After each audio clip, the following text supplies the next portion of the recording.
afternoon, everyone. This is Tony from Our Homestead Skills. If you're new to my channel, welcome. Love to have you here. Feel free to comment and like and subscribe. Anyway, I guess we've been having a fairly very, very busy last few days. By now, everyone knows that Trump managed to, out of the blue, have a ceasefire, and just as quickly the ceasefire collapsed. And this is, of course, regarding the war between Iran and Israel. And he is so disappointed with the both of them, and you can't blame him. He's been working very, very hard to try and establish peace in this world. Probably one of the very few people that thinks that peace is important for the well-being of humanity.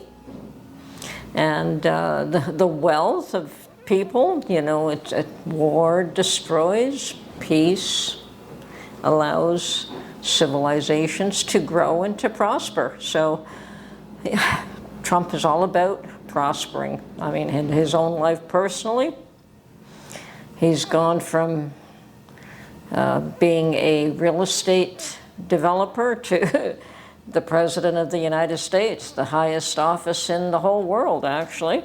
The most powerful, the highest, definitely in North America and probably in the world as well. So yes, we can understand him taking a lead role in trying to initiate world peace. And he does have a few more years to go under his belt, so perhaps he may accomplish some pretty amazing things before his tenure is up. So good luck to him. You wish him the best. He certainly has worked very hard for it. And even this whole thing with Iran, even though he bombed the bejesus out of them, destroyed their, not people, he didn't destroy their administration or their population, but it was only, as he stated, their only interest was in getting rid of their nuclear capability because Iran has always threatened to destroy the great Satan and the little Satan, being both Israel and the U.S. So I think Trump has hopefully put them out of their misery as far as that's concerned. And even though he bombed them very successfully and very strongly, they wanted to be able to save face and hit the U.S. back, and he allowed it. He allowed it. He knew that, you know, sometimes you just have to allow people to save face. Now, that does not help the population in Iran. I mean, the whole idea with that is just to prove to the population themselves, the administration in Iran wants to prove that they're still powerful. And they certainly aren't getting all the news, and they probably have no idea how badly they have been taken down. So in order to retain control of the population, they had to hit back at the U.S. and say that they weren't taking this from the U.S. And yet Trump allowed them to save that little bit of face. Now, as far as I'm concerned, personally speaking, putting both the U.S. and Iran and Trump aside, I think that the people of Iran still have a long struggle ahead of them. And I know that there has been a lot of talk about the people changing their own administration, changing their own, you know, that they are the ones that have to rise up and change their government.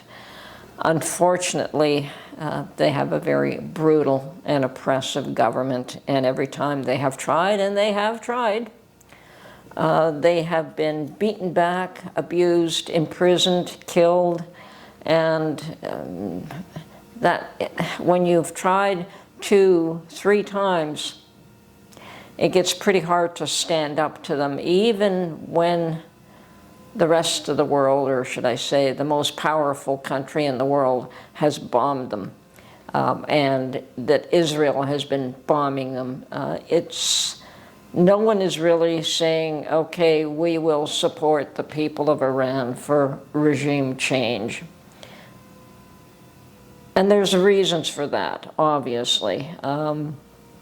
Regime change is never a good thing. It's never simple. It's never clean. It's usually the guys with the guns are the ones that take over. And of course, that is the fear that if this leader goes by the wayside, the guys with the guns will take over, and they could be even worse than this one. Well, I don't know how it could be worse, but I guess it can be worse. But Trump is still working hard at a ceasefire between the two nations.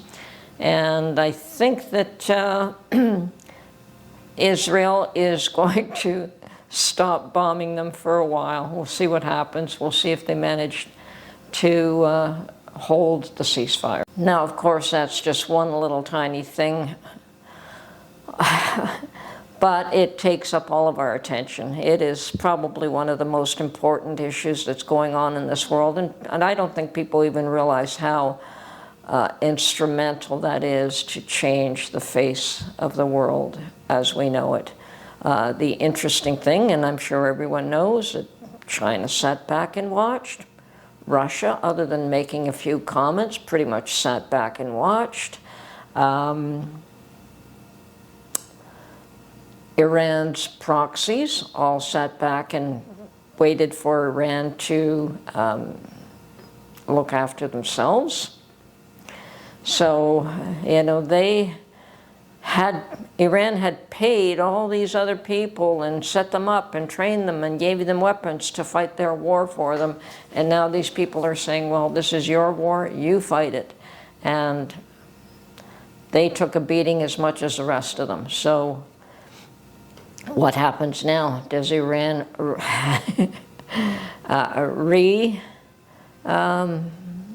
initiate more groups to do their fighting for them? Are we going to have groups that have infiltrated the U.S. over the last 4 years, causing problems? We have to watch out for everything.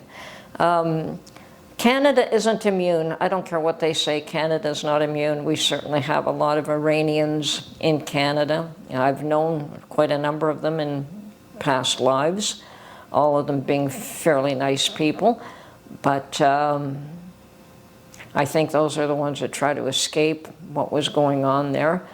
But that doesn't mean that you don't have supporters of the existing regime also here now as well, and willing to create chaos. Let's face it, that regime believes in their ideology and believes that the whole world should submit to them. They don't understand that the world is not interested in submission.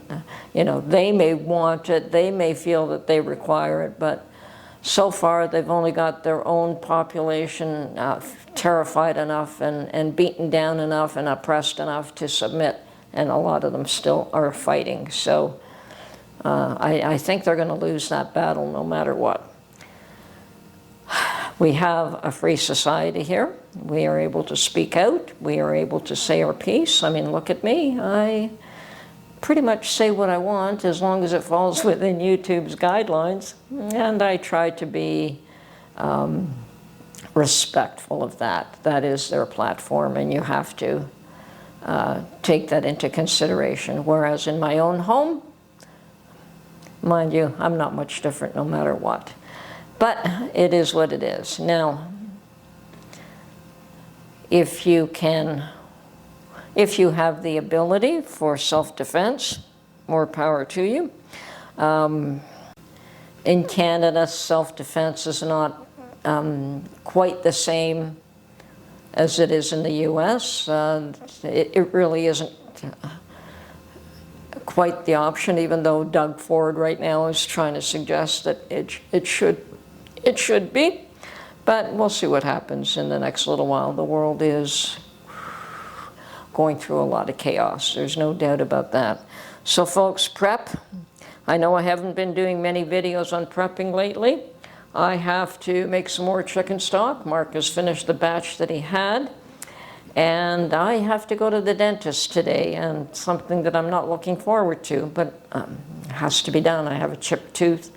Fortunately, it isn't causing me any pain, but it has to be rectified. And I had set up the appointment 2 weeks ago.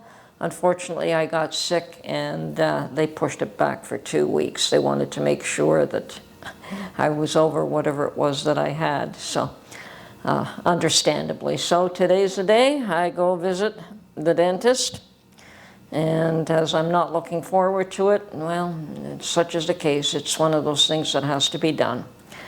Anyway, take care, everyone. Look after yourselves, prep, be cautious, be careful, have eyes on the back of your head, keep an eye on what's going on, especially if you're in a big city. Talk to you soon. Bye for now.